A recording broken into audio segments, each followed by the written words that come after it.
Nakaka-intense na ito, tila ba may kakaibang natuklasan tayo sa Mike Chris. Bago ang lahat, magandang araw mga kalingap, isa na naman sa topic nating trending sa ngayon. Ito ngang Mike Chris, ay ginulat ang lahat sa naging rampahan, pati na ang iba pa, maraming na-shock sa ganda ni Krista sa paglabas nito, kakaibang transformation ni Krista, at lalong ito naging sexy ang pangangatawan dahil sa kasuotan niya, mas bumagay sa kanya.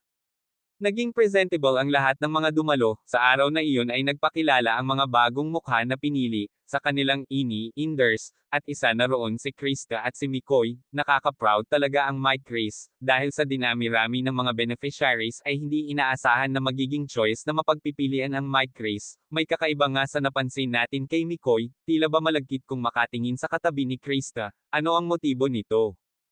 Kakaibang reaksyon ni Mikoy, mukhang bago sa mga tao iyon, para bang may gustong ipahiwatig ito o di kaya, hindi niya nagugustuhan na may ibang lalaki na katabi itong si Krista. Iyon naman ang eksenang ikinagulat ng lahat. Batid nga ni Krista ay hindi siya makapaniwala na magiging isa na rin siya sa magiging representative ng Kalingap product, ngunit sabi nga ng Kalingap rito, lahat naman sila ay bibigyan ng pagkakataon, marahil binabase sila kung saang sila nababagay.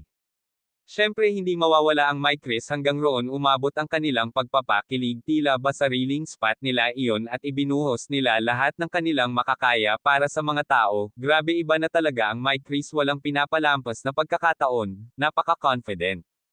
Nakakatuwang isipin na may ganitong pagmamalasakit ang Kalingap sa lahat ng kanilang beneficiaries at hindi nila ito pinapabayaan, pinapakita nila mismo na hindi nawawala ang kanilang matagal na pinaghirapan, kahit na may mga sumusuway sa kanilang patakaran, patuloy pa rin nilang tinutulungan abot sa kanilang makakaya, kahit kailanman ay hindi binigo ng Kalingap ang kanilang mga beneficiaries. Maraming salamat, pakisuportahan po ang aking channel at sa lahat ng bumubuo ng Kalingap.